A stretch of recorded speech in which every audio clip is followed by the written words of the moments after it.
when the match starts, if it's very intense effort right from the beginning, and you're scrambling, you're fighting for takedowns, you're defending takedowns, you're trying to pass the guard, it's furious effort. What we tend to see is not continuous intense effort beyond 90 seconds. We see kind of an ebb and flow. So somebody's preparing for an amateur kickboxing fight in their 2-minute rounds. Well, the number one thing I want that guy to be doing is being very productive for 3 2-minute rounds. And if he is able to maintain extreme effort for 3 rounds of 2 minutes, which is really hard to do, we don't add more minutes to each round. We add more rounds, or we decrease the rest intervals between those rounds. Hey there, I'm Stephan Kesting, and this is the Strenuous Life Podcast.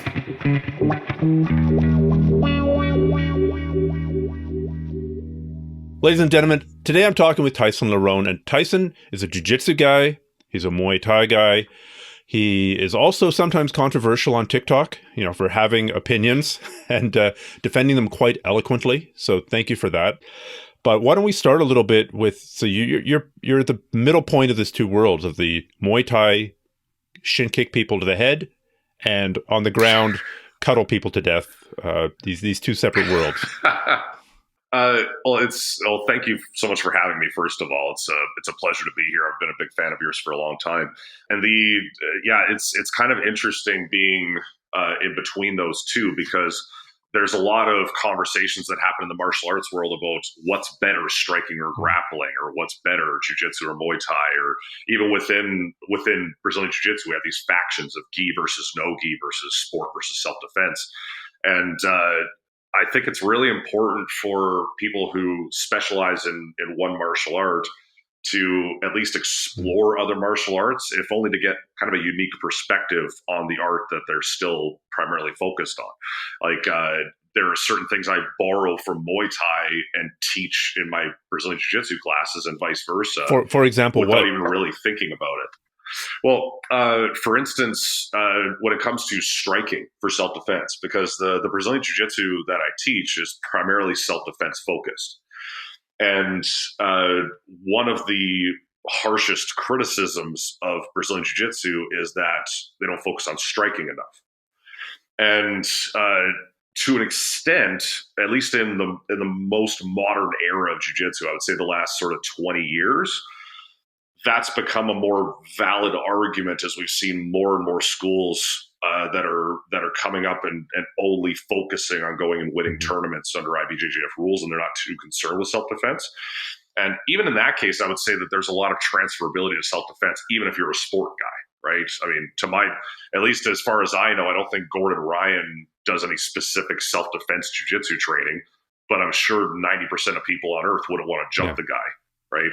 So there's in some ways it's a valid criticism, but I feel like Brazilian Jiu-Jitsu always was intended to have a striking component to it, even if it was sort of underlying, like the way that the point system is designed to reward you for being in positions where you could land better strikes than the other guy. But when you take something like Muay Thai and you just gain that much more comfort with the sort of range control using strikes, and the idea of what kind of strikes are going to put you in more vulnerable positions for people closing the distance and clinching with you, I feel like it gives you a much better sort of starter kit to teach people in Brazilian Jiu-Jitsu. So that's sort of what I talk about when I talk about striking in a Brazilian Jiu-Jitsu context is my starter kit. It's strikes like the front kick is a really obvious one. The oblique kick towards the knee is a really obvious one for street fighting in a jiu-jitsu context, because it allows you to do functionally limiting damage very quickly, create an opportunity to get away. But then you have to be really careful not to say, well, we're just mixing Muay Thai and Brazilian Jiu-Jitsu for street fighting, because there's a lot of things about Muay Thai and other competitive element striking martial arts that you wouldn't want to do in a street fight either, right? Because, for instance, if you're doing Muay Thai, most of the time you spend in Muay Thai with you and another trained fighter is at what I like to call active combat range, where you're standing and trading with the person. You're staying at a range where I can hit you and you can hit me, which is the last thing you want to do in a street fight. You always want to be too far away from them to hit you or too close for them to hit you. So everything can be taught in a self-defense context or a sport context, but that's what's important, is understanding this technique can be taught to a person in its pure form, and then subtle details can be changed to make it more self-defense specific or more sport specific. But the more martial arts knowledge you gain, the better you understand how to integrate it properly, instead of just saying, oh, take Muay Thai, take Jiu-Jitsu, and you're going to be good, because that's not necessarily the case. The blending of them and the integration of them is like a whole other martial art in and of itself. As has been shown in modern MMA. I mean, there are techniques and strategies that just did not exist. I mean, the most obvious one is relatively sophisticated ways to get back up to your feet from the bottom of the guard position. That those really only started developing about, I'll say, maybe 15 years ago. And they're very sophisticated now. It's actually really hard to hold somebody down in an MMA context. Oh, especially if you know how to use the cage. Yeah. Yeah. Getting your back to the cage and shimmying up on your shoulders. Yeah. It's it's funny. I teach an MMA class at my dojo, but while it looks like we're training for MMA fights, when people ask about that class and why might I want to take that class, I basically just say it's really good self-defense training, because everything I teach for the utilization of nearby walls in a self-defense context is exactly what I would teach somebody to use the cage in an MMA fight.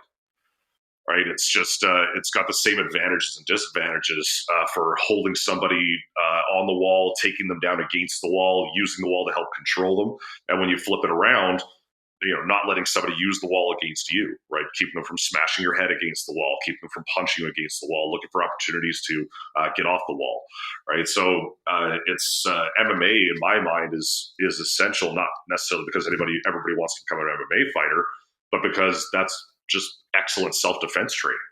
Is being able to recognize the threat of striking and be able to recognize the threat of grappling, and not getting too far to one side of the spectrum or the other. What do you think the minimum effective dose is? Say you're predominantly a grappler, and maybe you've been you're interested in self-defense. I'll step one step back. If you're predominantly a grappler and your only goal is to, I don't know, medal at the Pan Ams this year, I'm going to go out there and say you probably shouldn't be doing any striking. You shouldn't be doing any MMA. You should be focusing 100% on your sport, and specifically are your gi, no gi, and training very much to the rule set that you're about to compete under. I mean, if you're going into EBI, you should be spending a whole bunch of time working on your armbar defenses and your rear naked choke defenses. Yes. And, training in context is always very important. And that's one of the weirdest things about people making criticisms online and saying, oh, well, this technique would never work in the street, when it's a technique that was never intended to work in the street. It's like, if you want to go to win in an IBJJF tournament, you're going to end up utilizing a lot of techniques, or utilizing techniques in a way that is not appropriate for street fighting. But that doesn't mean that person you're watching who's competing in an IBJJF tournament doesn't know how to street fight, or would do exactly the same thing in a street fight. So there's this kind of weird straw man argument that people, it's like, oh, well, Brazilian Jiu-Jitsu guys just get their heads stomped in on the street because they're on their backs. It's like, well, first of all, you're assuming that I'd be the one on my back. Yeah. Second, the way that Brazilian Jiu-Jitsu is utilized in self-defense is very different than how it's utilized in sport, but that doesn't necessarily mean that there's no correlation between the two. So in terms of, if somebody's training to be at the elite level in the sport, they need to train in a way that's specific to the sport. And for some people, that's going to mean pulling guard. And for some people, that's going to mean going for takedowns. And for some people, it's going to mean working something like deep half, where, you'd be unlikely to try to utilize that in MMA or a street fight, but it makes sense for what you're training for. Hey guys, there aren't very many good jiu-jitsu books on the market. And there's a reason. And that's because producing a jiu-jitsu book is just an absolutely astounding ton of work. The book that I produced with Brandon Mullins, Nonstop Jiu-Jitsu, took 6 years of editing and re-editing and editing the editing of the editing to get out. But now I think it's absolutely spectacular, and it's one of the best books on the market. To check it out, go to Amazon.com or Amazon in whatever country you live in and search for Nonstop Jiu-Jitsu, JIU-JUTSU, by Brandon Mullins and myself. And I really, really hope that the tremendous amount of work that we put into producing it translates to value for you on the mat. I think it will. More important than the techniques that are being used, it's the training method that's being used. And I've argued that you could, if you had the perfect jiu-jitsu for street fighting, whatever that is, and you had the perfect jiu-jitsu for winning the Pan Ams, but you trained your perfect jiu-jitsu for street fighting without any live sparring. You just repped the techniques over and over. And the other guy who's specializing in, I'll use your example, pulling deep half guard, sweeping from there, passing the guard, and then stalling for the whole rest of the fight. But he's doing that against live resistance. That second guy is actually much more effective at self-defense because not of the techniques, but because of the training methods. Absolutely. You're 100% right. And I've had that argument many times myself where people are like, oh, well, this martial art is more effective because it's for street fighting and survival, and this one is only for sports, so this one must be more effective.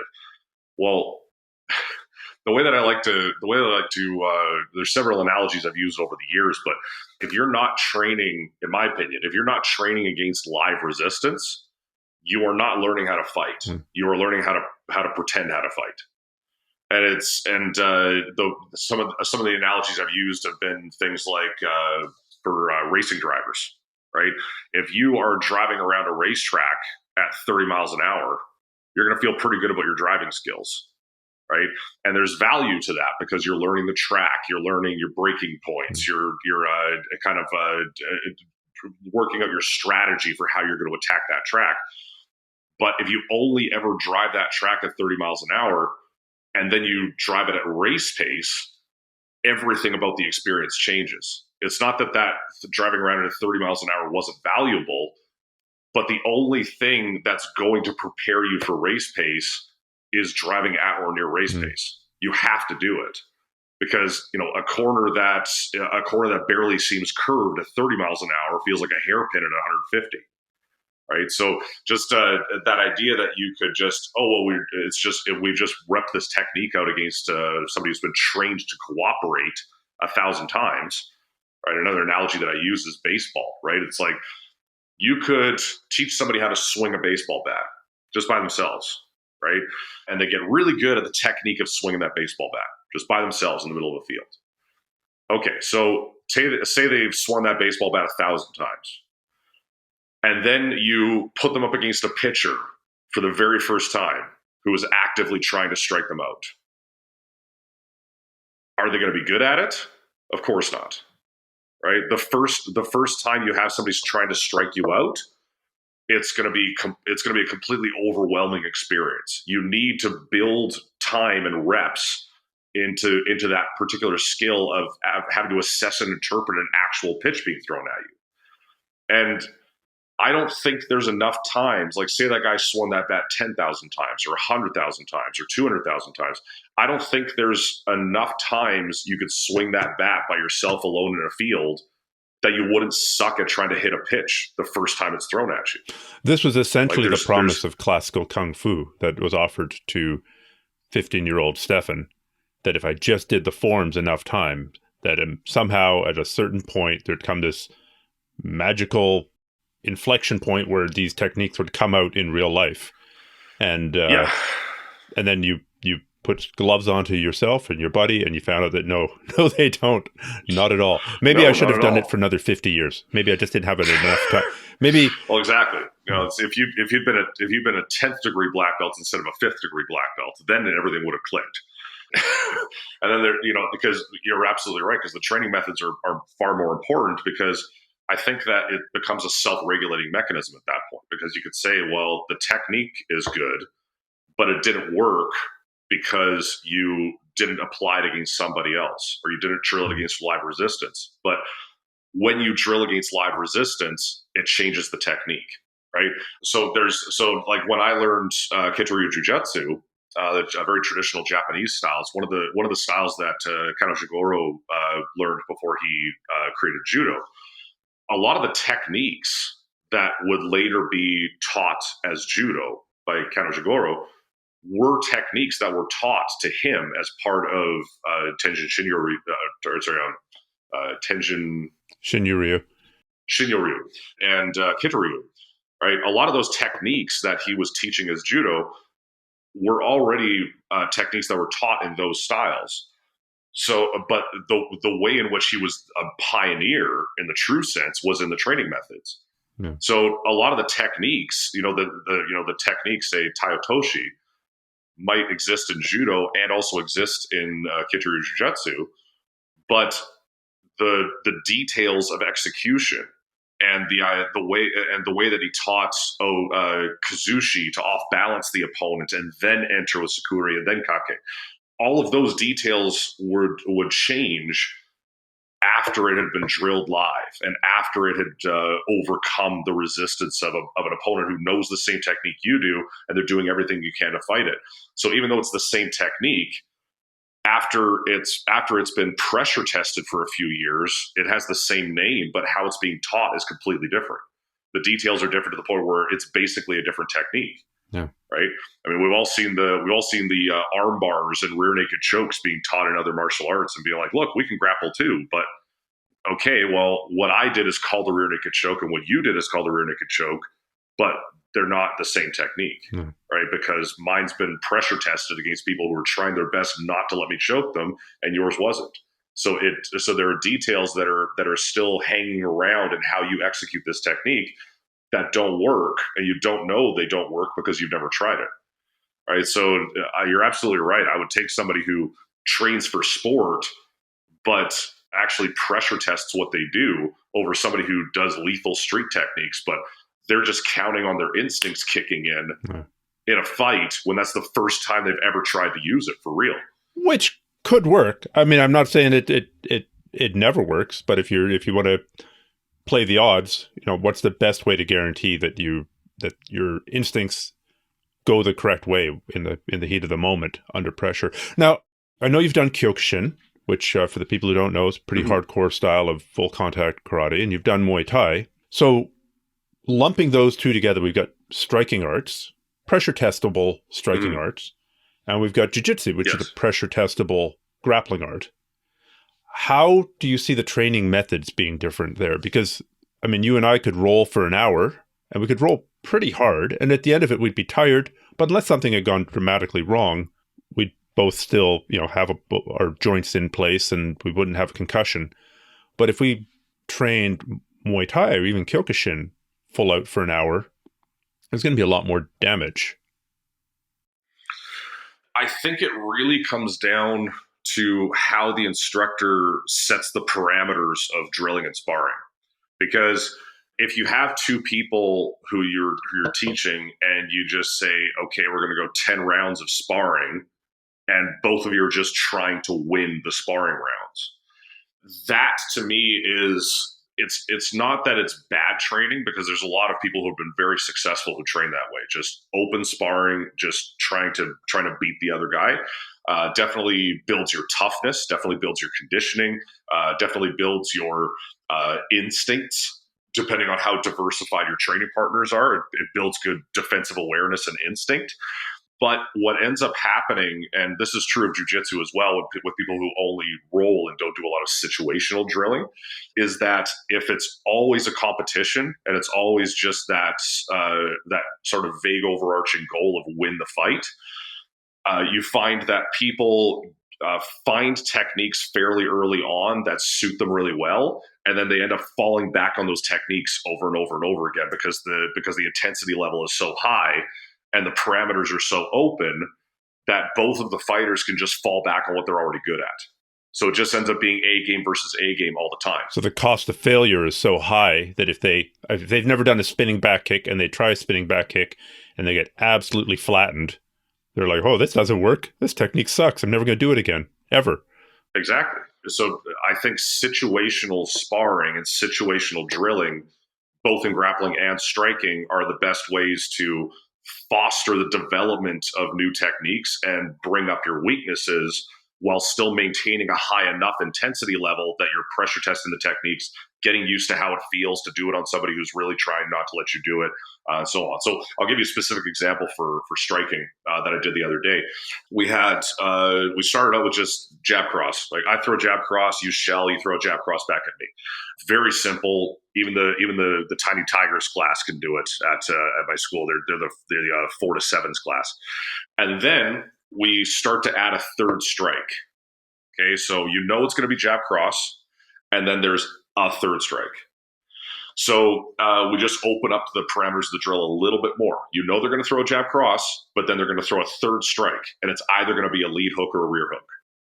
So it's just introducing that little bit of uncertainty and that little bit of defensive awareness you have to have. It's going to be a hook, but you don't know which one, right? Very simple. Even the tiny kids can do it. And then you can start to open it up to, okay, well, now the third strike could be a hook or it could be a roundhouse kick to the leg. So now it's starting to integrate the upper body defensive awareness and the lower body defensive awareness. It's making sure that they're looking at the neck, not staring at the feet, waiting for a kick, because then they can't see punches coming. But it's only 4 strikes that are possible you have to watch out for. So the intensity level is starting to go up now, but we've still closed the parameters of the drill enough that there are very specific skills they're working on. So that they always know it's going to be jab cross, and then it's going to be either a hook or a roundhouse kick. And then we start to open up the parameters more and more and more, depending on how well it's going. If I look for about a 50 to 75% success rate on defense, right? If you're in a real fight, a 50 to 75% defensive rate is amazing. So that means that if I throw 4 punches at you, only 2 of them, or maybe only 1 of them, are going to connect. Exactly, right? And we're teaching simulated contact for the head, which I feel is really important. And even at a professional level, you're starting to see a lot more fighters doing less and less and less hard sparring with head contact, because we're starting to understand more and more about CTE, and we're starting to understand that no, you don't really recover from being knocked right unconscious, right? You've got a kind of a certain amount of concussions you can have in your life before you can't have another one. And professional fighters, they accept that risk when they're in the cage, but they don't want to unnecessarily take damage to the brain outside of the ring. So they're sparring harder less often, and they're sparring with headgear, with bigger gloves, building up the contact over the course of a training camp. So they're only really doing the hard sparring in training camp at the peaking phase. So it's becoming more of a scientific approach rather than let's just try to kill each other every day in the gym, and who kills the other guy more often is the better fighter, right? So we usually teach what's called simulated contact. So I teach, even the kids are very good at this if they're taught it from day one, that you can go light to the body and legs, or you can hit hard enough that it's uncomfortable. They don't want to get hit again, but you try not to just hack the legs until they have to drag the leg off the mat, because we've got to get enough volume in that is good training, right? 5 soft rounds are going to be better than one hard round, as long as you're hitting enough that it's like you take the leg kick, you're like, oh, I don't want to take that again, but I don't have to drag my leg off the mat now. Simulated to the head means that you are punching toward the head, but not actually hitting the head. So we're trying to build that control where I could throw a punch where I know I could have hit you, but I didn't. And a lot of our sparring is going to be simulated contact to the head, light contact to the body and legs. 2 fighters that are more experienced, I allow them to advance to light contact to the head if they're wearing a mouth guard and everything, and harder contact to the body and legs, as long as both partners are comfortable ramping up that intensity, because I have everybody train with everybody. So we start to open up the parameters of the drill. So now it's like, they're going to throw 3 strikes at you, but now it's not guaranteed to be a jab cross the first time. So we've kind of opened up the parameters. So now it's 3 strikes, and then it's your turn to throw 3 strikes. But those 3 strikes can be any one of this list of techniques that we've been specifically working on. And I've always found that if I can modify those parameters of the situational sparring and the situational drilling, that's where I get the best results. Because we're opening it up enough that the defensive awareness has to be there, the technique has to be correct, it has to be done in a way that works against full resistance. But we're just narrowing the scope of what both fighters are allowed to do, so they're forced to work on certain skills. They're not just falling back on their A game. They have to use what the tools that they're given for the drill. So this might be beating a dead horse, but what would be the equivalent in a grappling context? Well, for instance, in grappling context, say I'm teaching closed guard techniques, and I'm teaching the kind of basic trifecta of rainbow / hip bump sweep, scissor sweep, and flower sweep. So I teach those 3 sweeps over the course of maybe a couple classes, and then I'll have them do a drill where everybody starts in closed guard.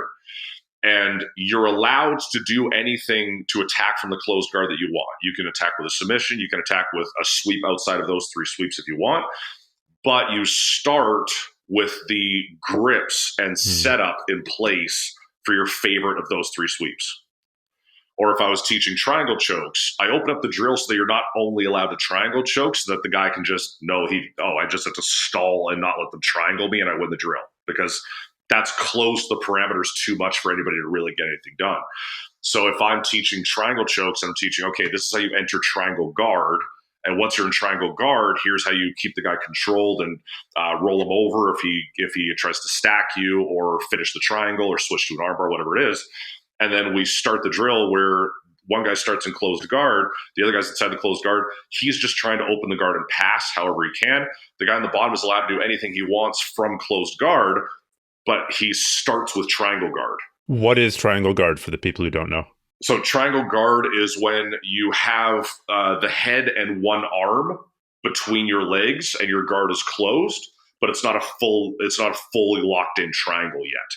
So essentially think of it as a closed guard where one arm is stuck outside the guard. So it's the so the ankles would be crossed typically. Exactly. Yeah. So that's what I refer to as triangle guard. And I think one of the more important things about building a higher percentage triangle choke is understanding the idea of getting to triangle guard first and then using that to attack the triangle. Because if you try to just go straight to a fully locked in triangle, it's not likely to work, especially against a big, strong guy. They're just going to posture up and explode out of it and pass, right? So we start the drill in triangle guard, and yeah, maybe some people hate triangles, so they're starting the drill in triangle guard. They're not really interested in trying to use triangle guard, so they're looking for the next excuse to switch to something else as soon as the roll starts. But for anybody that's interested in getting better at triangles and has been working on the triangles part of class, they are starting the roll in triangle guard, so they still have to work for it. They still have to apply the technique against full resistance to finish the triangle, or they might the person might end up getting the arm inside, or they might end up stacking, or they might end up framing against the head and running around to break the legs apart. They might end up posturing up. Whatever the case is, they're just trying to open the guard and pass. But this person at least has a chance at the beginning of every round of drilling to get a triangle.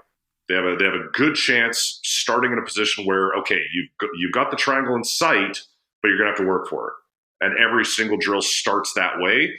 So everybody in every drill, even if it expands out into a normal roll afterwards, they at least started with a good chance of applying the technique they were specifically working on. Yeah. The constraining that you were talking about in this context of striking, trying to limit the amount of brain damage that we're all taking when we get hit in the head. I wrote an article once called "Does MMA Make You Stupid?" And the answer was yes. Basically, getting hit in the head is really not a good thing. I mean, if you were given a phone, the newest phone, I don't know, what is it, the iPhone 13 now? Whatever. The iPhone 15. Could be iPhone 120. Yeah, you get given a phone that doesn't even exist yet, the iPhone 15. But it's going to be the last phone that you ever have for your whole life. And you're never going to get another one. You would have that inside a case, inside another case. You'd have that case chained to your hip, and you would never sleep because somebody might steal it. So this is how much care we should be taking of our brains. So it's my claim to fame that Joe Rogan retweeted. I don't think I'm on Joe Rogan's Christmas card list anymore, especially after the podcast I did a couple episodes ago with Rob Bernanke. But I saw some clips of that. He did retweet that article. So that's my claim to fame. I got Joe Rogan may hate me now, but he did retweet, and he's right and I'm right. Like, it's injury and damage is the enemy. To some extent, it's when we take a look at a world champion in any sport really, but especially the combat sports, it's a real question of survivor bias. Maybe that guy is a champion just because he got lucky.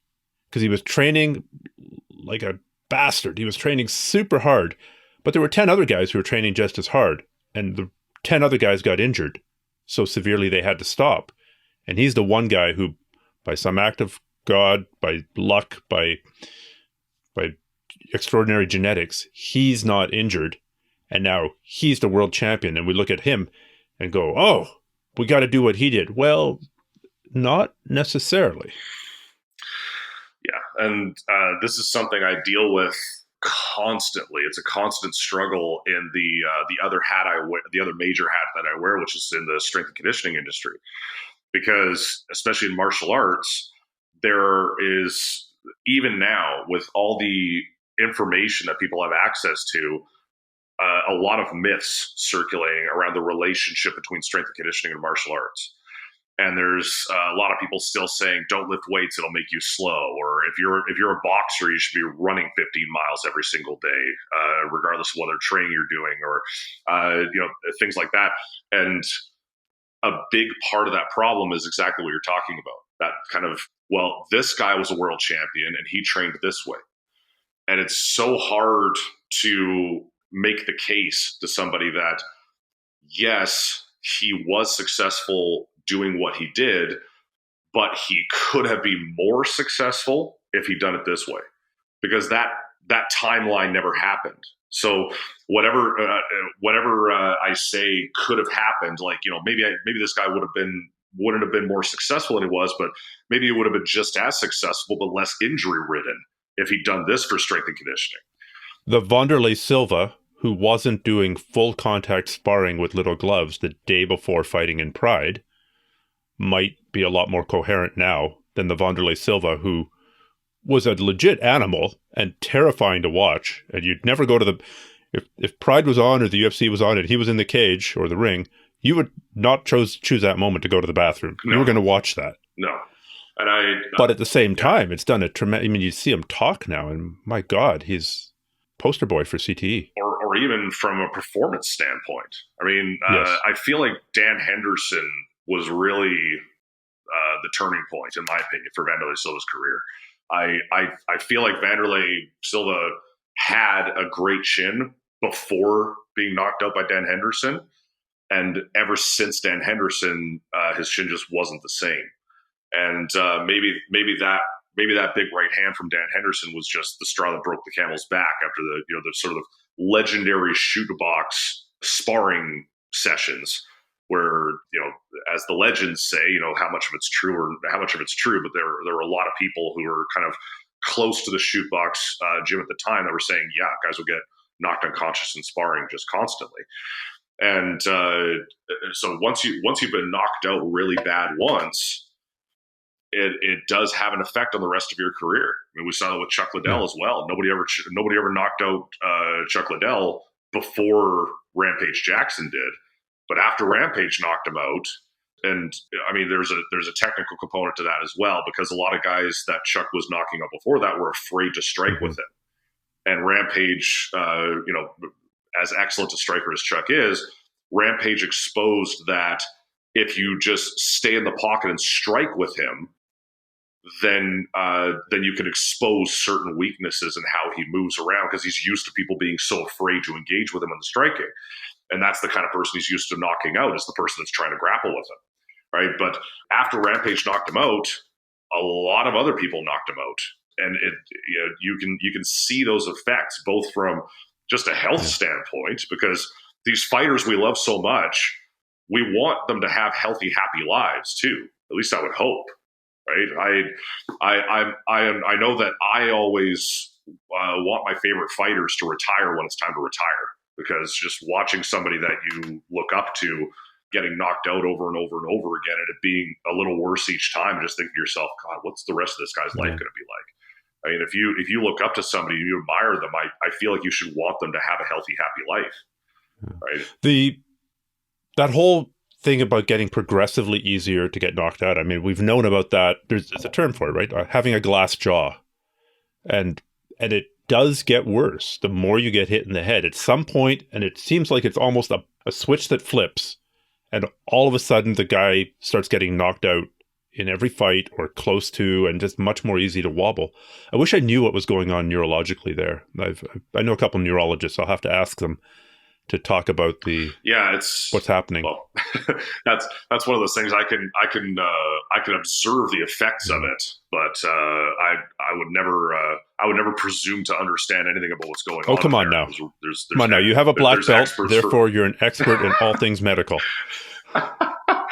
Well, you spoke of the controversy on TikTok. One of the biggest controversial topics I ever covered was whether or not experts know more on the topic that they're an expert on than non-experts. I didn't think that was a controversial take, but apparently it is. Why is that a controversial take?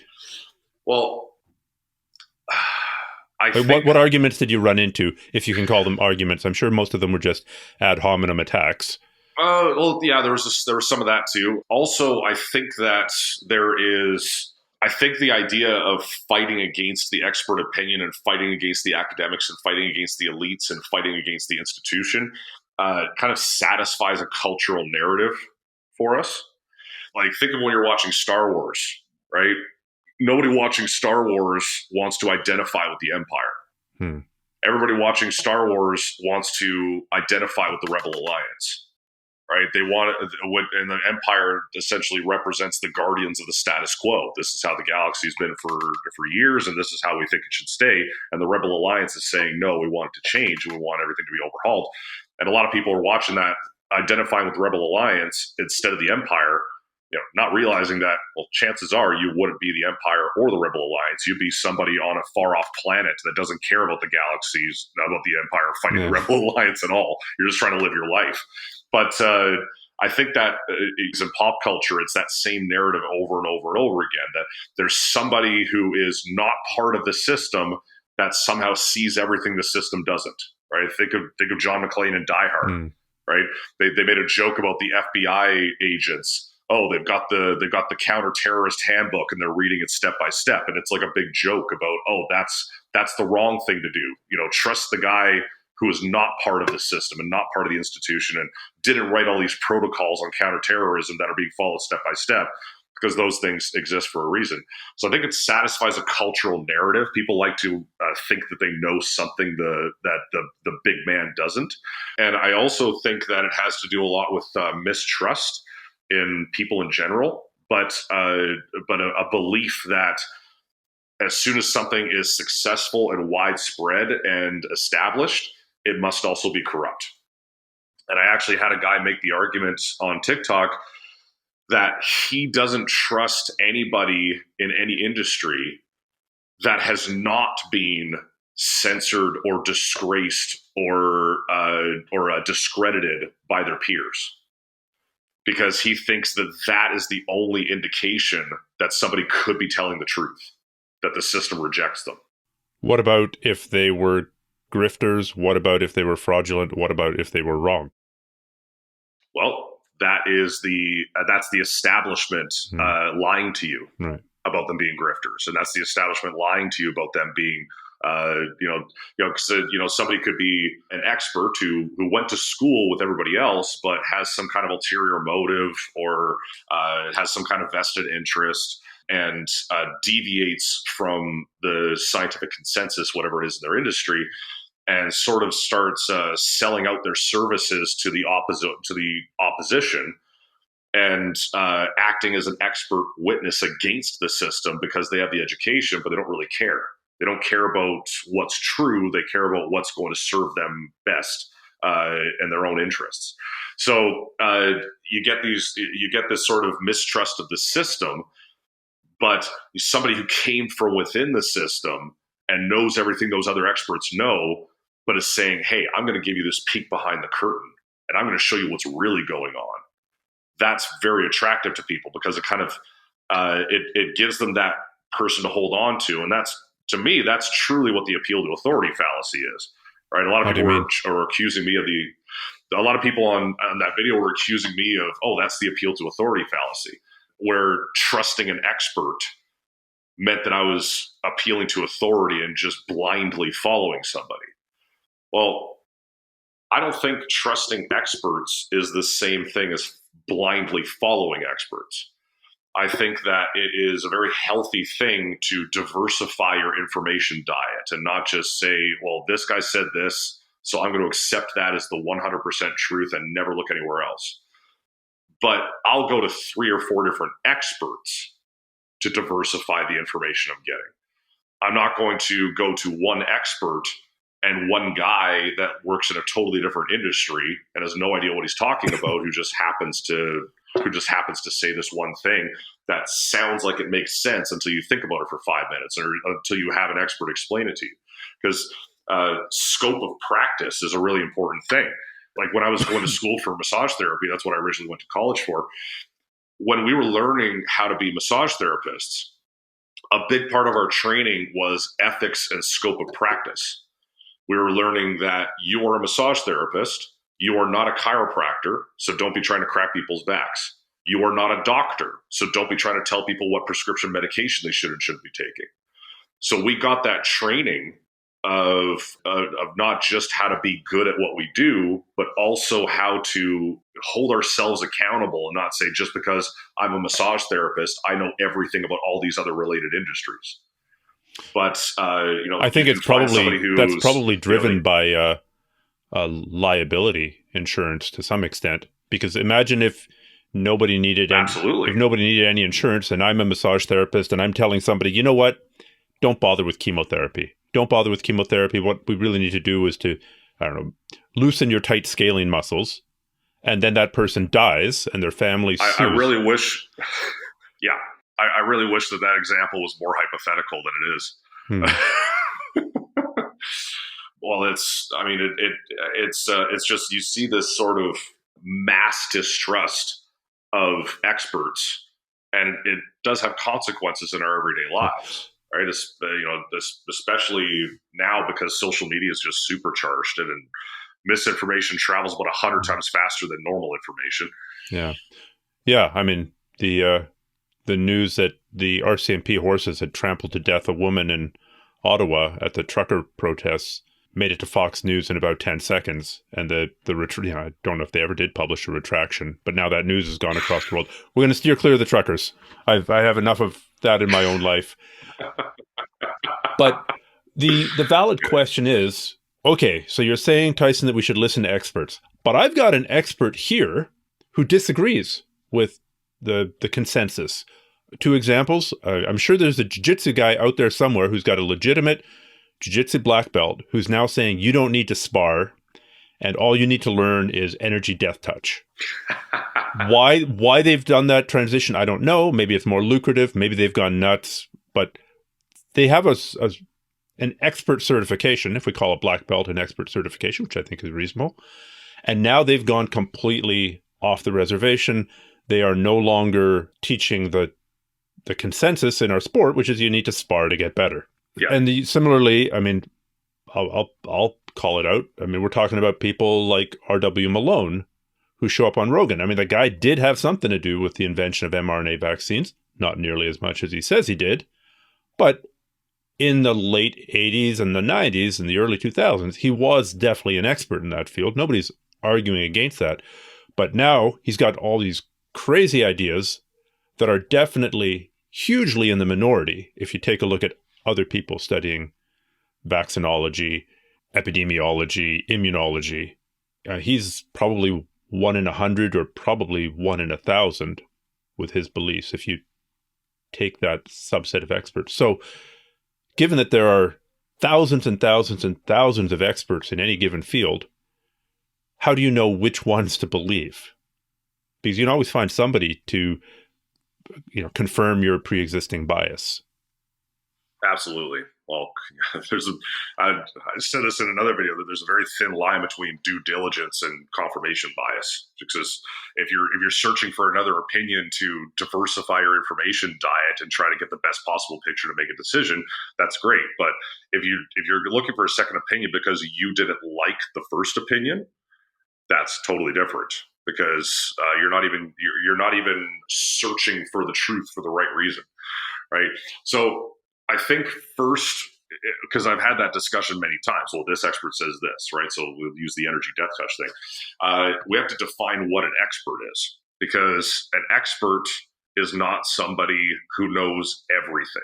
An expert is not somebody who is right 100% of the time. And if we set that expectation, then we're never going to satisfy it.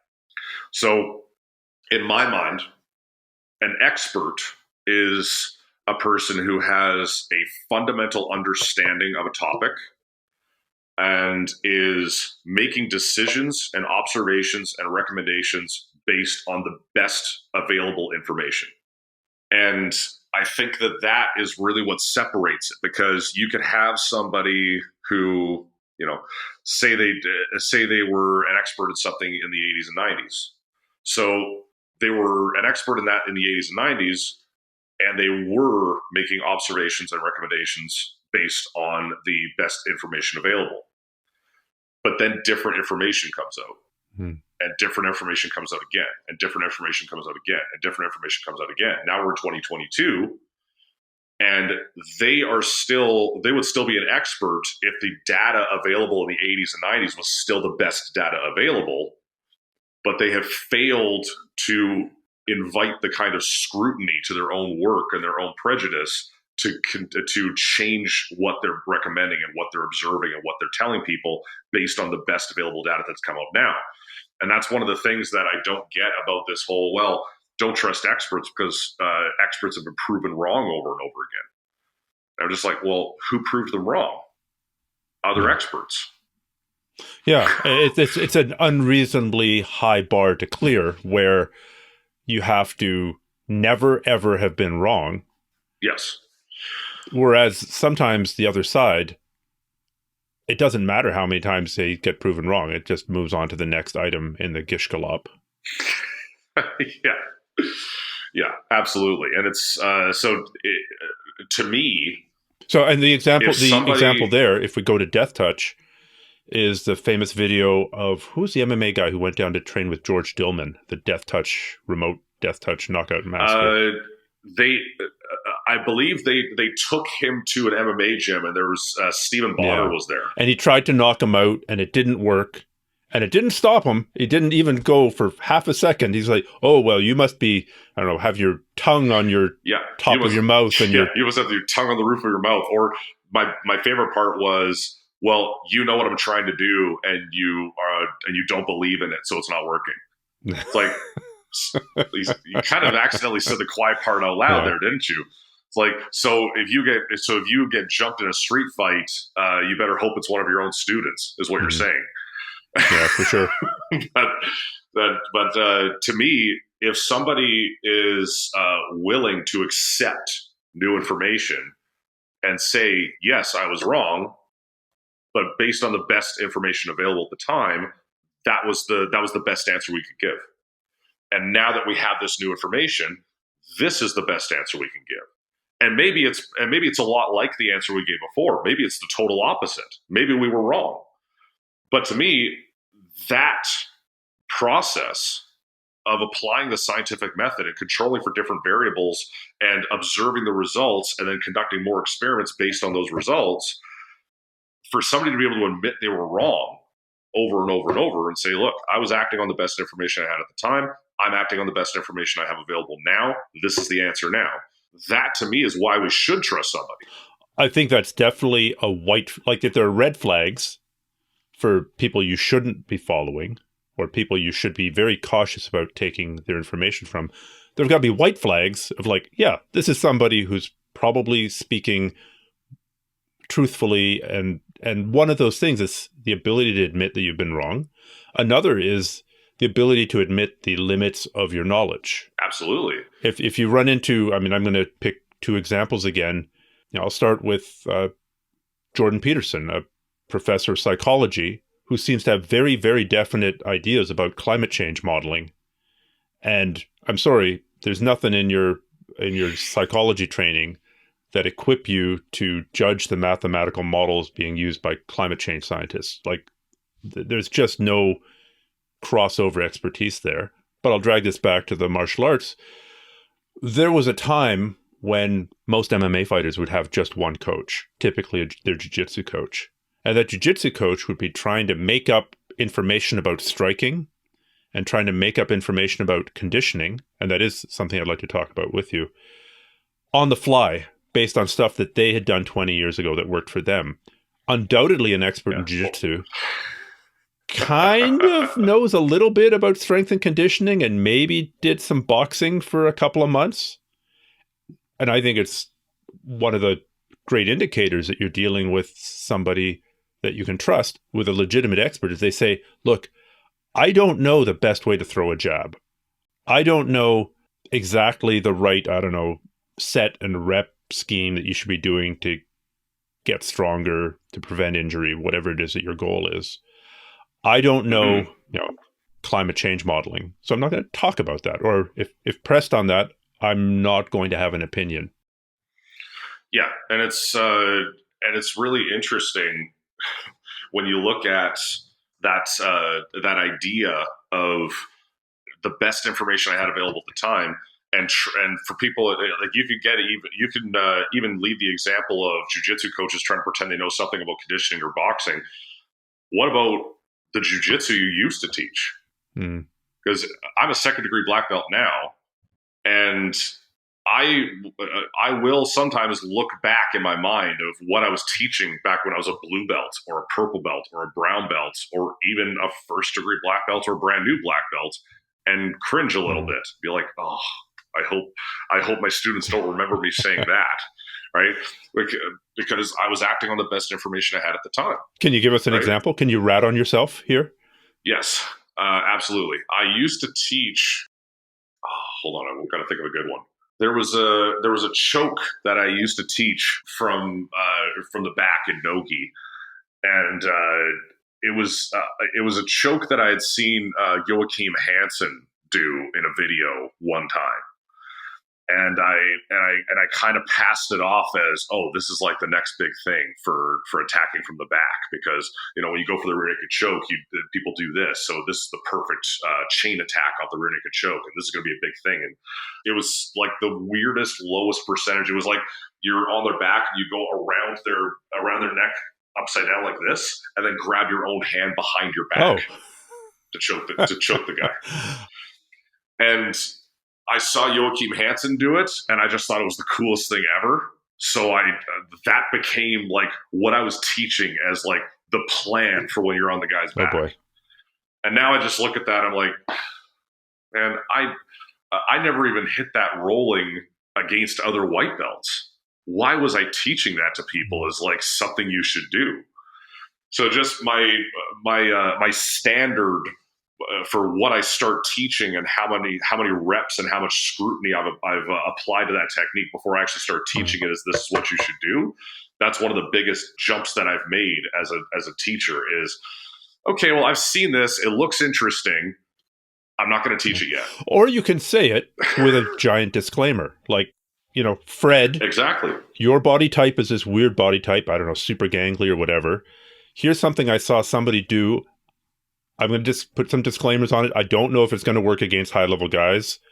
It's kind of admitting the bounds of your knowledge again. It's saying, absolutely, I don't know everything. I can't vouch for this technique, but, give it a try. And it's kind of like a Hail Mary type of thing.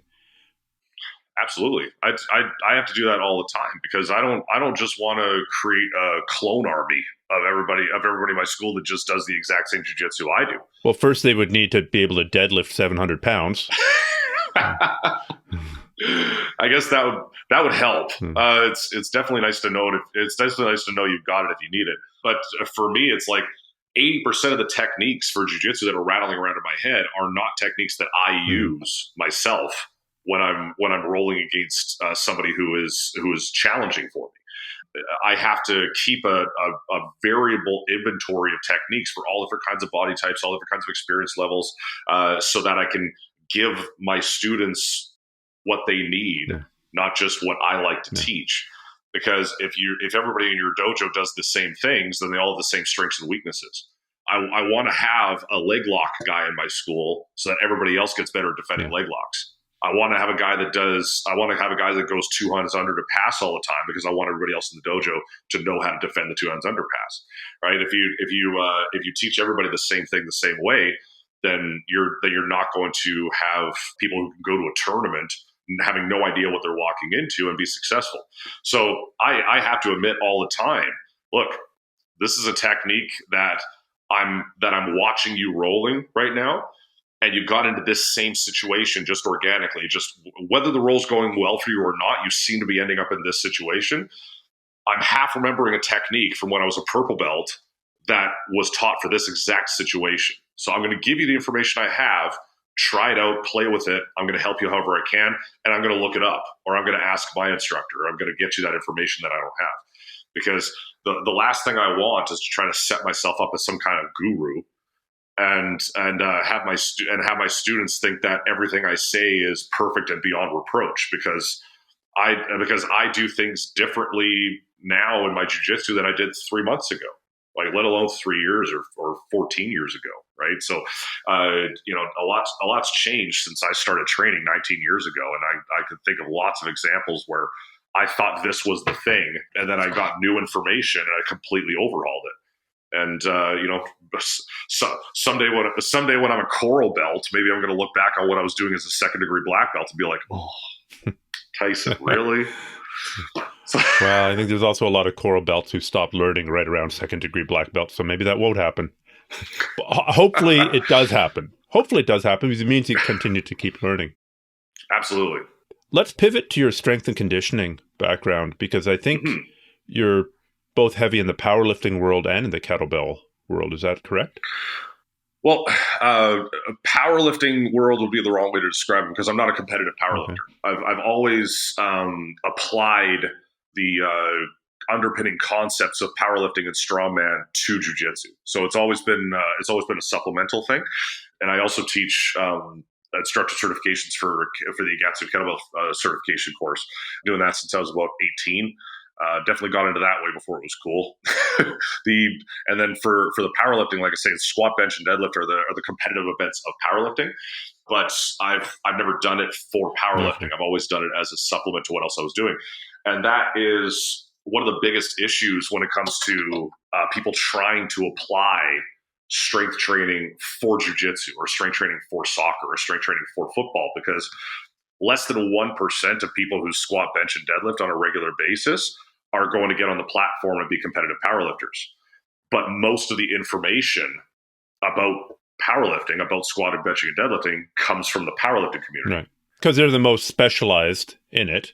Absolutely. But powerlifting, bench pressing to get better at bench pressing is going to be different than bench pressing to get better at jiu-jitsu. For sure. And I would argue that some of those, I used to do the big three, and I don't anymore. The standard bench press is just way too hard on my shoulders. So I'm happy bench pressing with a curved Swiss bar. I'm happy bench pressing with dumbbells. Neither of those is going to help me much winning any kind of powerlifting competition. I deadlift now with a hex bar deadlift, with a hex bar. Yeah, that's not going to help me tremendously in a deadlifting competition. Yeah, it might or it might not, but that's really the key, is that wherever you're getting your information for strength training from a powerlifter, it's going to be cut with their own prejudices about what's put pounds on their squat, bench, and deadlift and what hasn't. A really good example is the trap bar deadlift, right? So you deadlift with a trap bar, and I would argue that if you're going to pick one kind of deadlift for any non-strength athlete, that should be the one, because the hex bar deadlift is very easy to teach compared to the straight bar deadlift. It is proven to directly correlate to sprinting and jumping ability. So it clearly has it's very effective for developing vertical force transfer, and it is a lot more comfortable for a lot of people than the straight bar deadlift, especially if they have a history of back injuries. They find that they can deadlift more comfortably on a trap bar. But if you run into one powerlifter, well, maybe the top end of their deadlift where they're extending the hips was where they were weak in the deadlift. So trap bar deadlift really helped them. So if you ask them, it's the greatest lift ever. Get another guy who was just weak off the floor, and his trap bar deadlift moved 100 pounds and it didn't do anything for his straight bar deadlift at all. He's going to say that lift is garbage. It doesn't do anything. Well, just because it didn't do anything to build his deadlift doesn't mean it won't help you with jiu-jitsu. Right. So it's really important to view those things in context. And that's really what I do with my certification course. It's the Agatsu Strength and Speed Specialist certification course, and it's 2 days where I discuss strength training in the context of non-athletes and general populations, and speed training, because that's sort of the other side of the coin to strength training. If you want to understand strength or speed deeply, then you have to have a fundamental understanding of both, because they're actually related to one another. Yeah, it's when I was down at the Kabuki Strength Gym in Oregon, they're doing all kinds of crazy things with their squat. Like they're basing how much, if I'm training there, and I'm probably going to butcher this, how much should I squat today? Well, it depends. We know today's going to be a heavy day, so we're going to measure how fast it is for you to go down and come back up. Oh, you're actually coming up way faster than you normally do. That means you can go extra heavy. Versus, man, your speed objectively was just a lot slower today. You're clearly overtrained. You might still squat, whatever the example was, but you're not going to be squatting as much. So they're actually setting the amount of weight that they're training with based on the speeds that they're lifting those weights at. That could be a really effective way to do it, right? And especially when people are training for speed, a lot of people have no idea how to train for speed. When you say speed, what do you mean? Like running speed, or like speed at lifting, or explosive shooting for a takedown? One of the biggest problems is the definition of it, right? Because if we're talking about definitions, strength, the term strength, unless otherwise specified, is referring to maximal strength. So how much force I can produce overall. Explosive strength, or explosiveness, or just the term speed in the context of how the human body's moving, is how quickly you can call on that force that you're able to produce, and how much of that force you're able to produce under the condition of speed. Because the human body can't produce maximal force instantly. Mm-hmm. It's kind of like a turbocharged car, where when a car with a turbocharger might have 400 horsepower on paper, but when you put your foot down, you don't immediately have access to that 400 horsepower. It just kind of spool up a little bit. And strength is applied in the human body the same way. So in order to provide maximum force, it takes at least about 0.4 of a second to spool up the maximum force that you can produce. So that's why in athletic activities you see some sports where people really benefit from increased strength training, and some sports where it doesn't seem to make as much of a difference. For example, because things that can affect what's called the explosive strength deficit, or how fast you can produce force, or how much of your maximum strength you actually use, depends on several factors. Number one, is there exterior resistance, right? In grappling, there's exterior resistance because you're attached to a load that is a person that's fighting you back, right? And you're in extended contact with that resistance.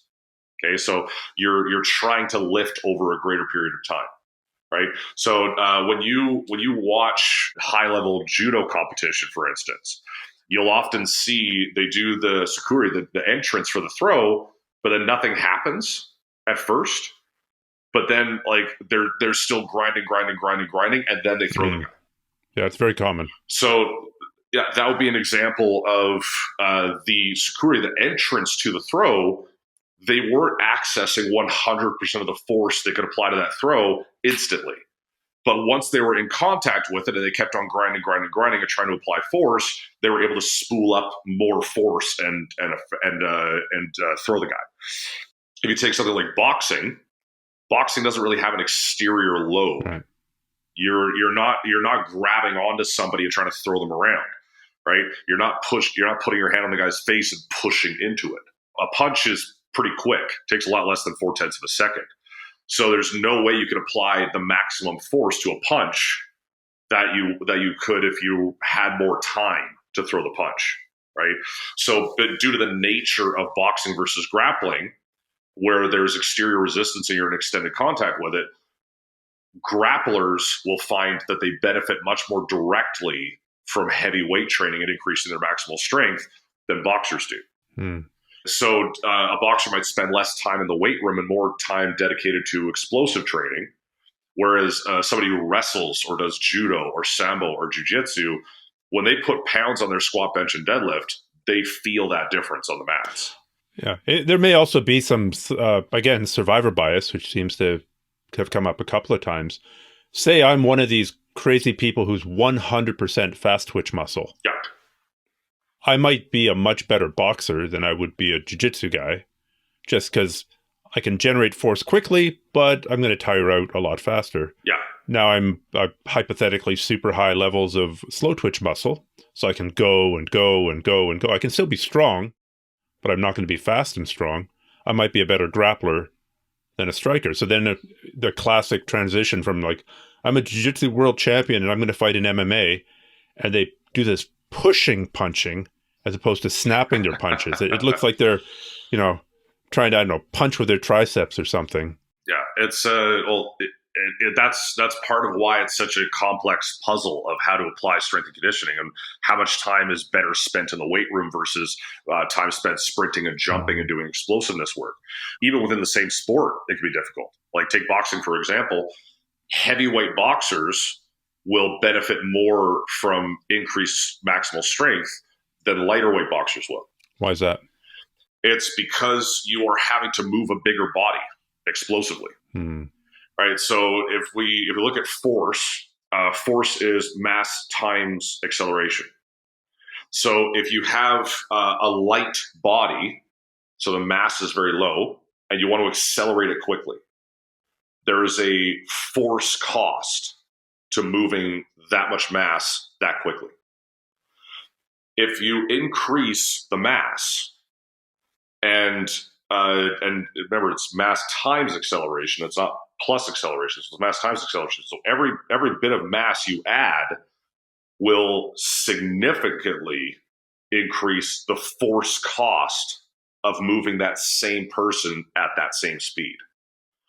So if you increase the mass, but you don't increase how much force you can produce overall, then you can't accelerate that mass as quickly, and you move slowly. Okay. So you can be big and fast as long as you are strong, because it takes more strength to move a bigger mass quickly. So when people say, "Oh, I started lifting weights and it slowed me down," well, they were probably doing the wrong kind of weightlifting, right? They were doing a bodybuilding They were doing a bodybuilding program that was, using light weights but with different intensity techniques like extended eccentrics and stuff like that to make the muscle bigger, but not necessarily make it stronger. So they increase their mass and they increase the force cost of moving that same body as fast as they usually move it, but they can't produce any more force than they used to. So they can't pay that price to move that body that quickly. They're not strong enough. This is why, you say, "Oh, well, big guys are slow." Well, tell that to NFL players. Defensive ends in the NFL average 280 pounds and on average run the 40 at about 4.7. Yeah. Right. So how is that possible? Because they all squat over 600 pounds. They are strong enough to pay that force cost of moving that bigger body at a higher speed. So that's why heavyweight boxers need to do more weight training and be stronger than lightweight boxers. Because if your body's very light, you don't need to be as strong to move that same mass quickly. Now, if we take the average person off the street, it's not a big problem to make them stronger, to improve their endurance, and improve their flexibility. It's fairly easy to do all three of those at the same time. But as we start getting up towards elite level athletes, if you start taking a power lifter and you say, "Hey, we're going to work on your cardio," their powerlifting numbers are going to drop. In many cases, "Hey, we're going to try and make you more flexible," their squat numbers will go down. There start being these, zero-sum games where you can become stronger, but you can't. That's going to mean that your endurance is going to decrease or your flexibility is going to decrease. So how do we square this circle? How do we, in a jiu-jitsu context, say, find the good mix of strength and endurance and flexibility, knowing that eventually they're going to start competing against each other? Absolutely. And that becomes an issue, undeniable issue, at the extremes. So where a lot of people have trouble is thinking the extremes apply to them when they don't. Yeah. Right? It's like, "Oh, I'm a small guy, so I can't be strong." Okay, well, tell that to the 160-pound Chinese women squatting 500 pounds, right? Well, I'm a big guy, so I can't be fast, right? Tell that to those NFL defensive ends that I was talking about, right? So, yes, there comes a certain point where you can't be any stronger unless you get bigger, right? Eddie Hall, when he deadlifted 1,100 pounds, weighed about 420. Right, he had to add mass to his body because he had literally hit the top end of how strong he could be with how big he was. But we're talking about the absolute pinnacle of human performance there. We're not talking about the average person. And the average person, if programmed well, can achieve a much better balance of attributes than they think. Like a lot of people are very surprised by how flexible I am. Right, I weigh 260 pounds and I do a lot of strength training, but I can still do side splits. Right, I can still head kick to 7-2. It's not because I do a whole lot of stretching. In fact, I do barely any of what could be called stretching at all. I attribute most of my flexibility to just having maintained certain aspects of my program the same way. Like for instance, wide stance box squats are a great tool for developing functional mobility in the hips. It doesn't look like stretching because I've got 600 pounds on the bar, but that's actually improving my mobility and maintaining my mobility. So if I were to give any advice to people as to how to achieve the best balance of attributes, number one, I would say work on maximal strength.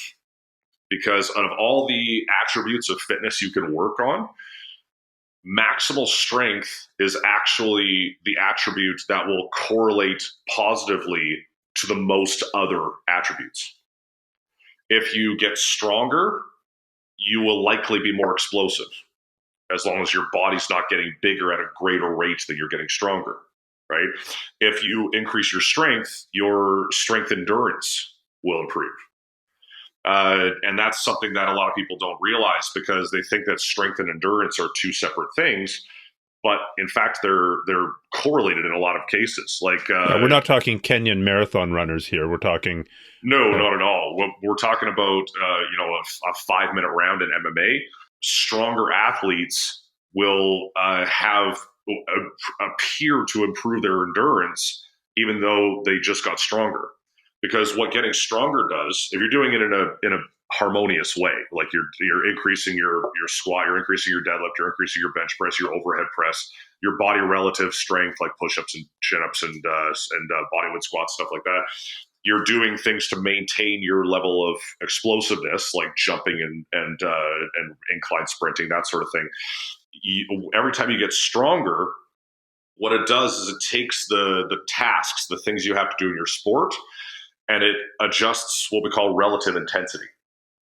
So every time you get stronger, this sort of set point of how difficult it is to shoot a double leg on a guy who weighs 250 pounds who's defending, and that's, say, like, there's an X force cost to that. If all the associated muscle groups have gotten this much stronger, then that set point of doing that same double leg on that same guy is shifted down the list. So if you're lying on me and I'm trying to get up against the cage, I'm trying to do the shoulder shimmy, and it's taking, and you're a big guy, you're bigger than I am, and it might take 90% of my strength. But now I go and get stronger. Absolutely. Now it's only going to take 75% of my strength, so I'll be less tired at the end of the movement. So it wears you up way less quickly, right? And this is really important to understand because a lot of what people think are endurance problems are actually strength problems.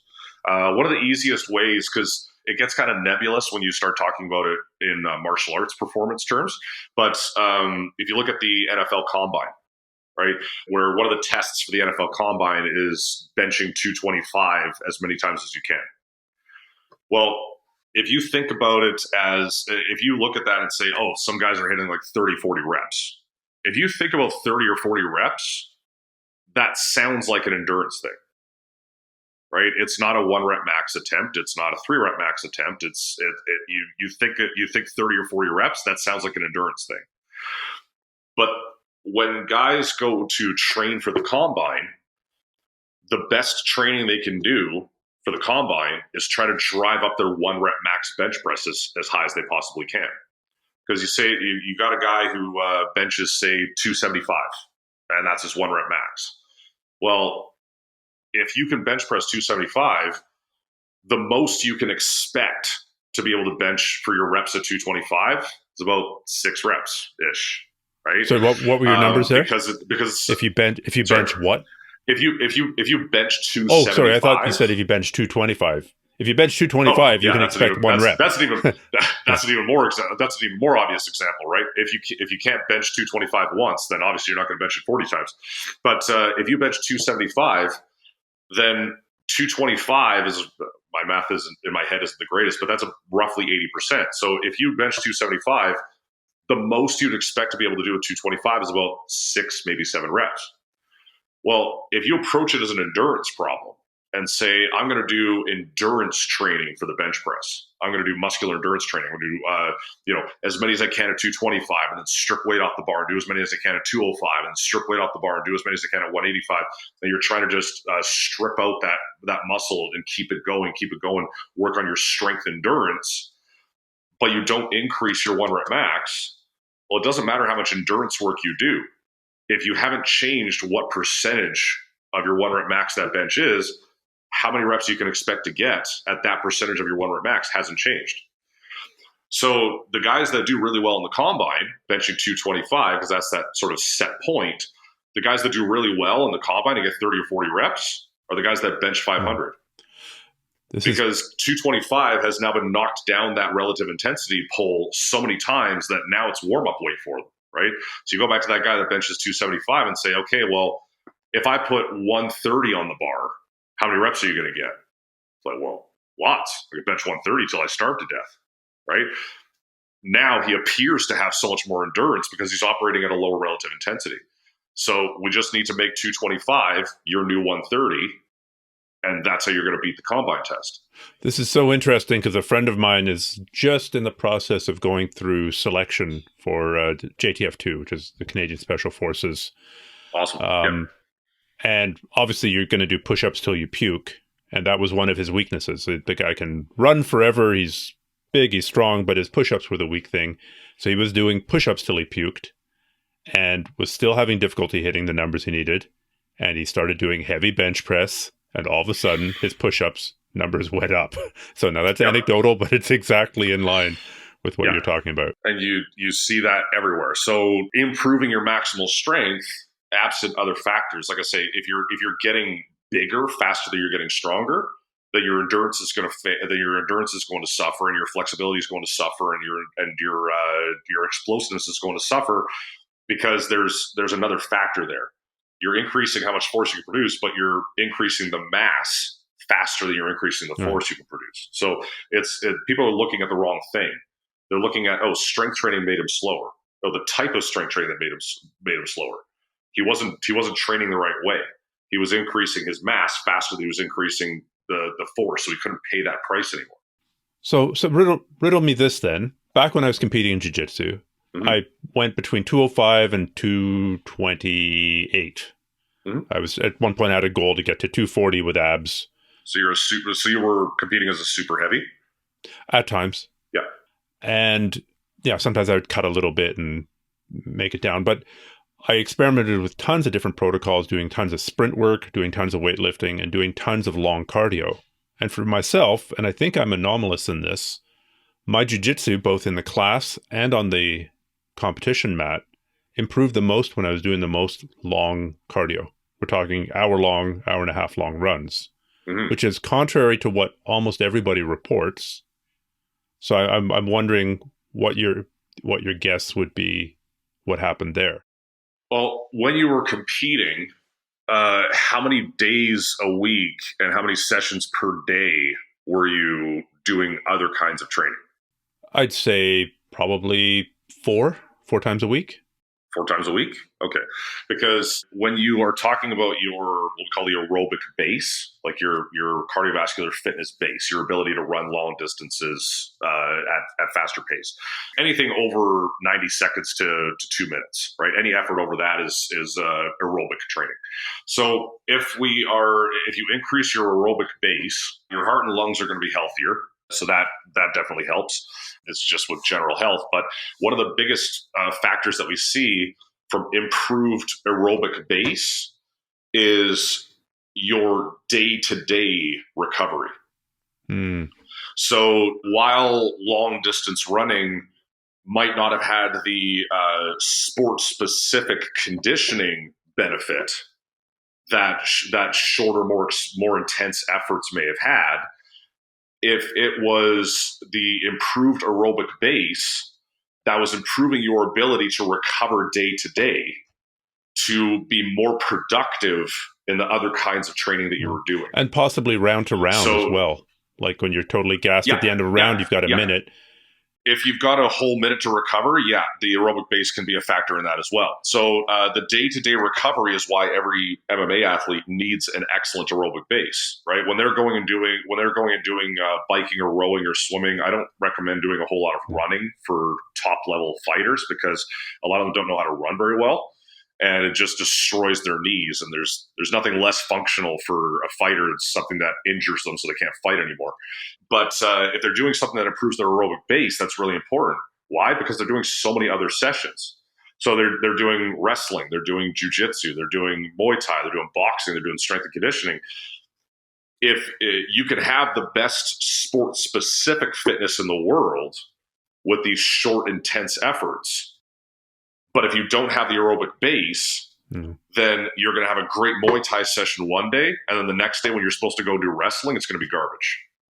And then maybe you recover the next day by the time it's time to do jiu-jitsu, but then your strength and conditioning session the next day is garbage. And maybe you've recovered by the next day when it's time to do your boxing session, but then after your boxing session, you actually are really productive in your boxing session. The jiu-jitsu practice the next day is garbage. So their ability to maximize the other training they're doing day to day is affected by the aerobic base. So it's not a direct correlation to their performance in the sport, but it's an indirect correlation because it's allowing them to get more out of the training they're doing in other areas. I think that's definitely could have been a factor, along with the faster recovery between rounds so that you get more out of a round, right? If I'm completely gassed and you and I are rolling, I might be getting tougher, but I'm not learning anything, really. I'm just in survival mode. I don't remember anything about the round. All I remember is crushing pressure, and I only tapped once. That might be some of my takeaway. Yeah. So I'll be tougher, but I won't be technically better. Yeah, that's a very kind of old school jiu-jitsu mentality. It's like, oh, well, if you're getting ready for a tournament, just shark bait him for 2 hours, right? I think that you want to be forming most of your competition training around hard-fought wins. That's my mentality. How do you engineer those? Well, one of my favorite protocols for peaking for a competition, especially, is we figure out what your game plan is. And we have, how are you going to fight for grips at the beginning of the match? What kind of takedown are you going for? Once you've got that takedown, where's it likely to end up, right? Are you going to end up in sort of if you're hitting a single leg against a good guy, he might be kind of getting a De La Riva hook kind of on the way down, so you could end up having to deal with that. So we're kind of building our perfect fight. If everything goes perfectly, what does it look like? How do you fight for grips? What's your takedown? How do you pass the guard? How do you secure the position? How do you submit the guy? If you're looking to take the back, how do you do that? So we get the game plan. Now, my training partners, whether I have one or we're rotating them, usually it's a good idea to rotate them. My training partners start by their job is to make that take about 10 seconds. So they're barely resisting at all. And they're not trying to stop me from getting the end of my game plan. They're trying to introduce irritants to the game plan. They're trying to stall me at different times. They're trying to meet my game plan with different obstacles. Then we move on to the next round, right? It's 10 seconds and then about a minute rest. So the first round's kind of boring. Then their job is to make it last 20 seconds.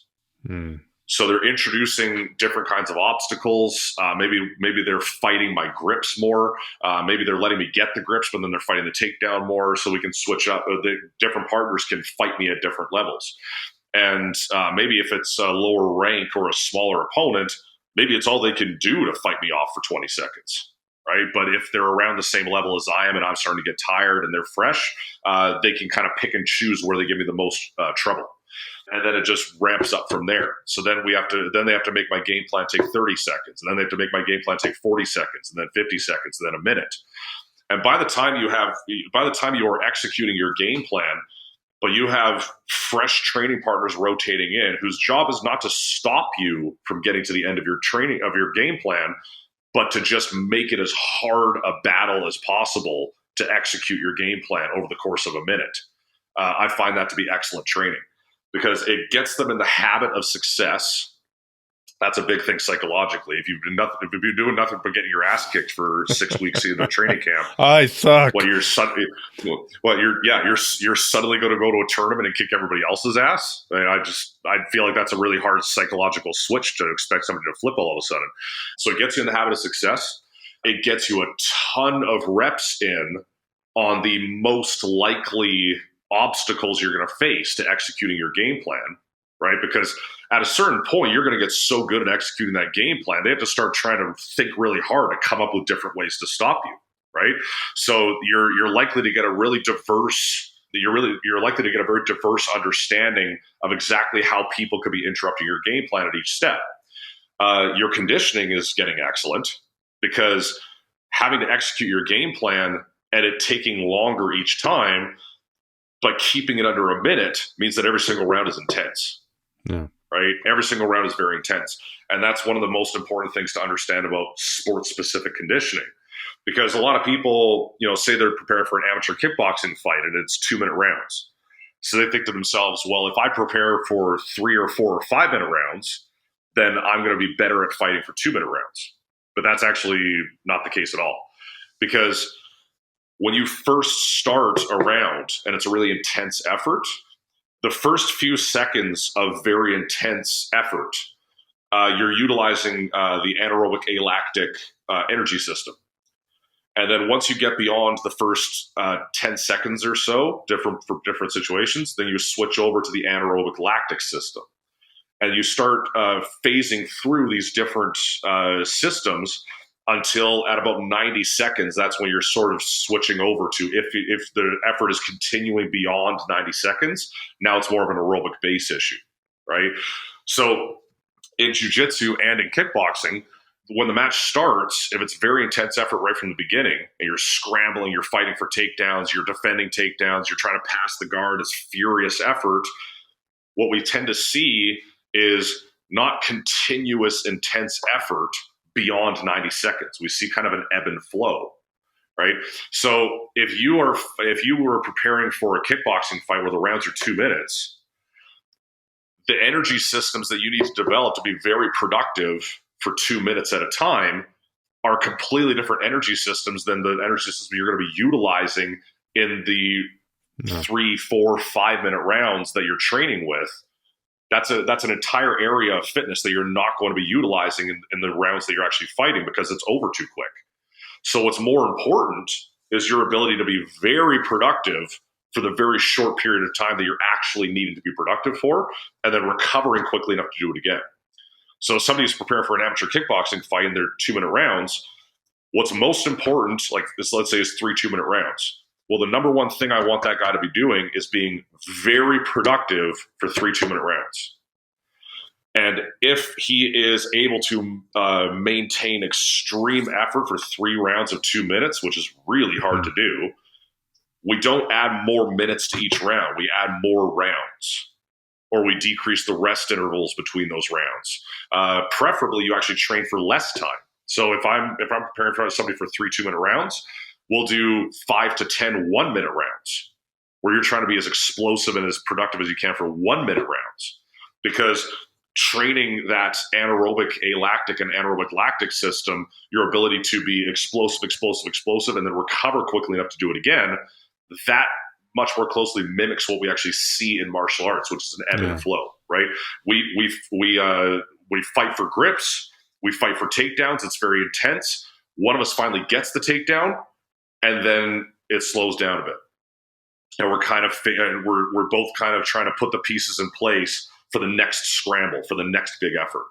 And then one of us makes our move, and then it's scramble, And then we hit another position, like I finally pass your guard, or you finally put me in your closed guard, and then everything slows down again. So very short, very intense efforts, and training our ability to be as productive as we can be for those very short, intense efforts, and then recover quickly enough to be able to do it again before the other guys recovered and able to do it again. I think that's amazing to see how sort of sports science is being used now.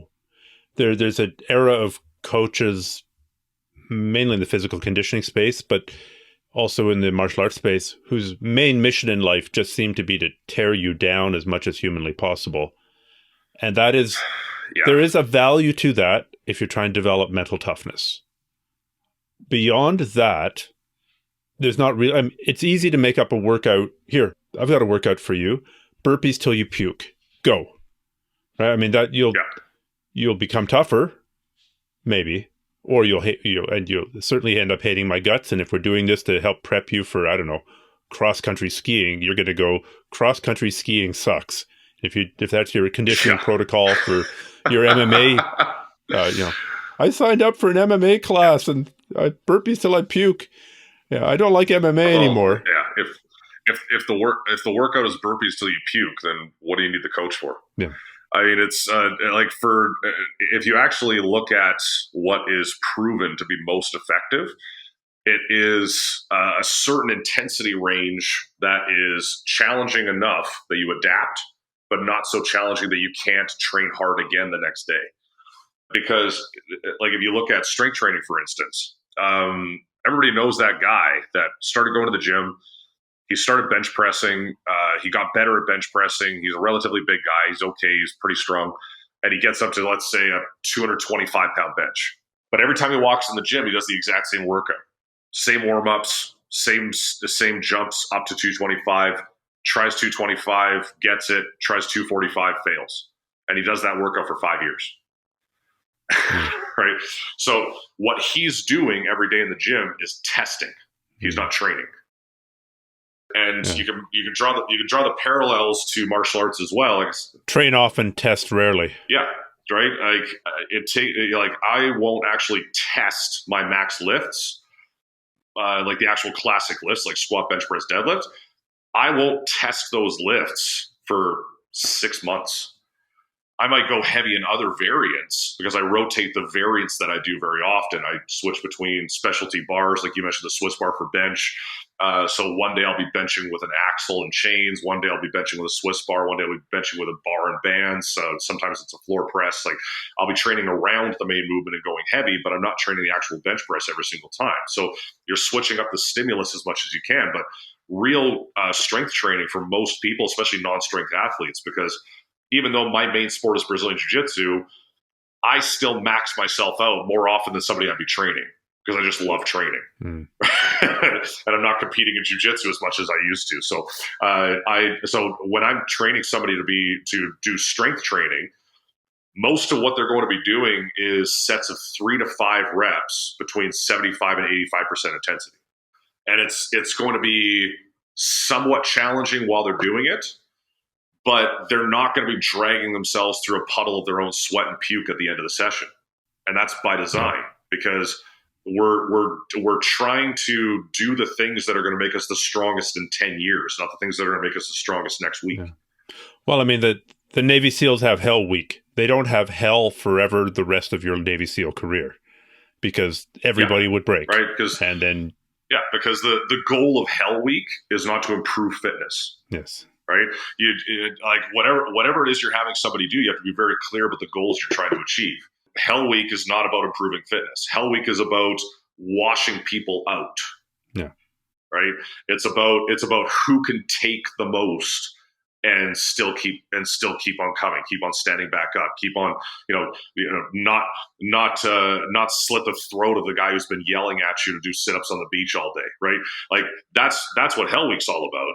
But a lot of people train like it's Hell Week and they think they're improving their fitness. And for fighters, that's extremely dangerous. I mean, a lot of strength and conditioning instructors are, in my opinion, irresponsible, bordering on negligent when they train MMA fighters. Because if they're a strength and conditioning guy and that's their passion, and their goal every time the MMA fighter walks in is to make that MMA fighter the best deadlifter in MMA, that's a totally different training mentality than having them do deadlifts to make them a better MMA fighter. Right. And, but it's classic, right? Like the Muay Thai coach who's training the MMA fighter needs to make sure that they're keeping their goals clear and saying, I'm teaching him Muay Thai to make him a better MMA fighter. I'm not going to try to train him to convert him to be a Muay Thai world champion for me. Hold your hands higher. Hold your hands higher. Yeah, exactly. So the other guy can shoot in better. If I'm the guy's jiu-jitsu coach, right? If he's coming to me for jiu-jitsu training that's going to make him a better MMA fighter, Spider guard. I'm not. Yeah, my job isn't to make him an IBJJF world champion or a street fighting specialist, right? So people have to, it's that scope of practice thing I was talking about earlier, right? It's not about you; it's about who you're training and being able to assess and meet their needs, right? So strength and conditioning coaches that are just beating the absolute shit out of an MMA fighter that walks into their gym. Like I say, it's negligence. That's what it is. It's professional negligence, because if you are too beat up from your workouts to be a better MMA fighter to go and do your MMA training, that's a serious problem. You might be getting stronger. You might be getting more explosive, but if I've got an MMA fighter who I know has to do wrestling that afternoon and boxing and jiu-jitsu the next day, right? I'm going to be taking that into account in his training. I'm not going to be having him do extended eccentrics or there's something else that's going to make him sore. I'm going to be choosing my exercise. I'm going to be choosing my exercises. I'm going to be choosing the execution details on those exercises. I'm going to be manipulating volume and intensity. I'm going to emphasize recovery if that's what the athlete needs most. Like, yeah, I'm a strength and conditioning coach, but if what the athlete needs most is some active mobility work and foam rolling, that's where our session's going to be for the day, right? What do they need from me that's within my scope of practice and my area of expertise that's going to achieve their goal, not the goal that I've decided they need to have, right? And a lot of MMA strength and conditioning coaches have no idea how to integrate the strength and conditioning into everything else a fighter needs to do in a way that's harmonious and actually helps with the net positive of making them a better MMA fighter. Well, it's ego, right? This is what I do, therefore everybody else should have the same goals as me. Yeah, absolutely.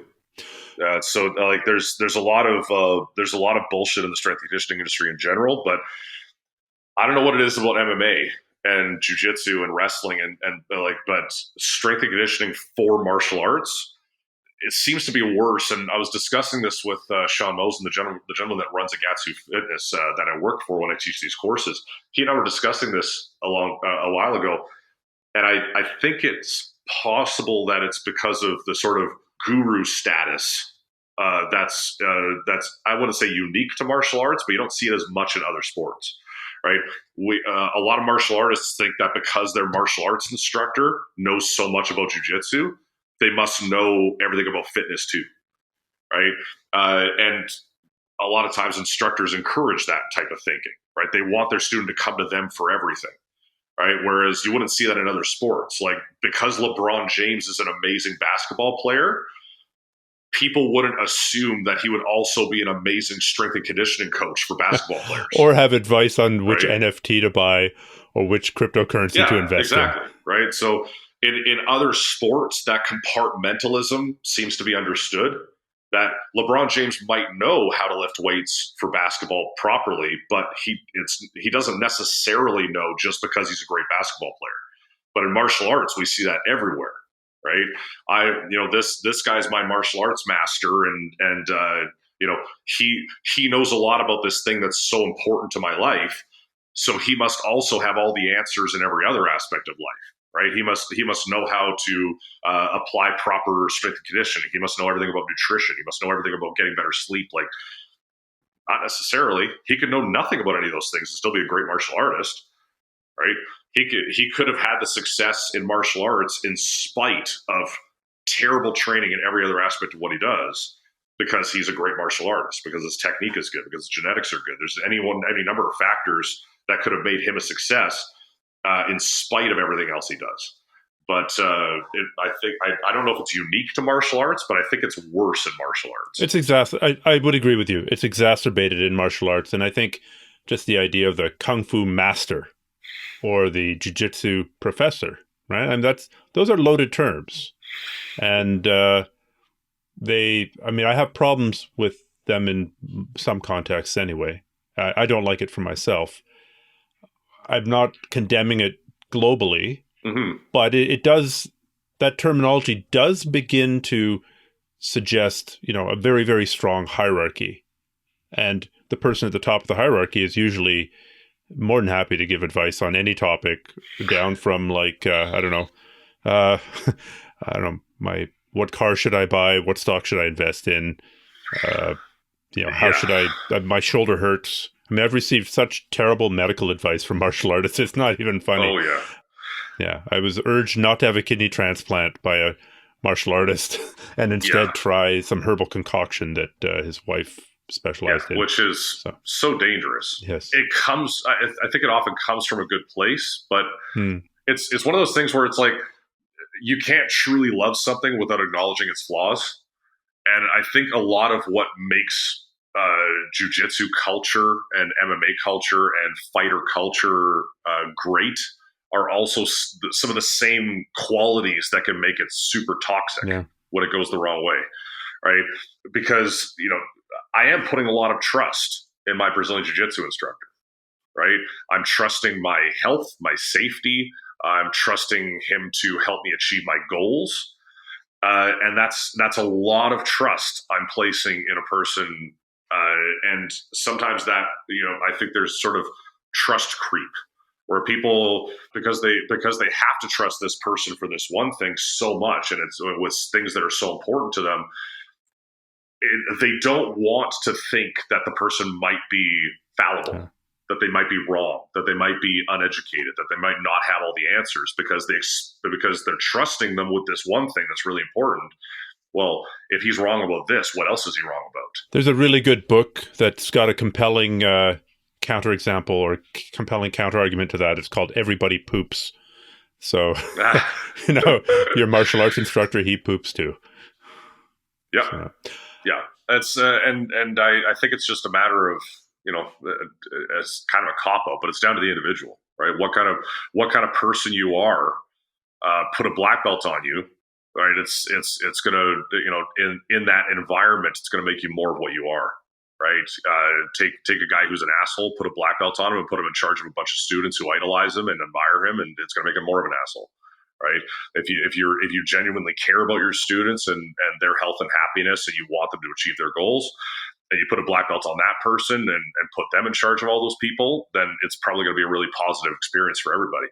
And I like with the professor thing, like I go by professor because it's just sort of what's done a lot of times. And I saw your video on it, and I realized that, while I don't have a problem with it myself, I realized that I had never thought about it before. And that was interesting.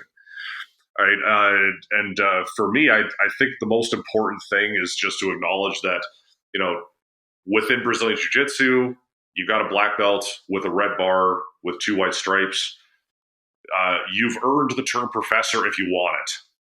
But I totally get how a lot of people would rather go by coach, or they'd rather just be called by their name, or they'd rather, whatever the case is. I think that there's enough assholes calling themselves professor, and enough assholes that just want to be known by their name, that it's it might not be the defining characteristic of the guy. I'm not going to live and die on that bridge. I know what I prefer for myself, and that is first name. Yeah. So that was me putting it out there. Mm-hmm. So Tyson, how do people find you on social media? How do they find your TikTok channel that we've referred to a couple times? You're also on Instagram, and you do run a school in Alberta. Yes.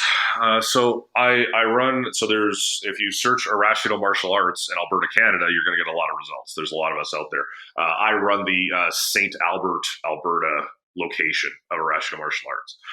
There I teach Brazilian Jiu-Jitsu and Muay Thai. On Instagram, you can find me in a couple places for strength and conditioning stuff for my Agatsu courses. You can find me at Agatsu West. That's AGATSUWEST on Instagram. And then St. Albert Arashido, all one word, is my Instagram for the other one. On TikTok, if you want to follow me on TikTok, my TikTok handle is The Warrior Philosopher. Started out as something different and more casual, Tyson Smash. But my TikTok has gotten weird. It was an organic step-by-step process, but it's definitely different than all my other social media accounts. You can still follow me there for self-defense content and Brazilian Jiu-Jitsu content and wrestling content and weightlifting content. But, I also did a video recently where I talked about the Anti-Drug Abuse Act of 1988. Right.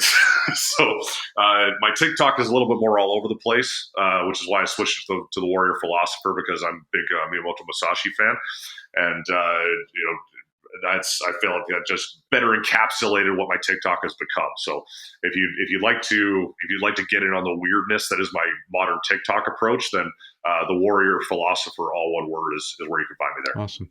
Well, thank you so much. I thought this was a really interesting conversation. I learned a lot about the trade-offs and the approaches to conditioning. So that was super useful, and I think people will think the same thing. So absolutely. Well, thank you so much for inviting me. It was a blast. I loved getting a chance to talk to you. I've been following you for many years and always loved your content, and felt like you made a really big positive impact on the sport of Brazilian Jiu-Jitsu, and you're a great ambassador for us. So thank you for that.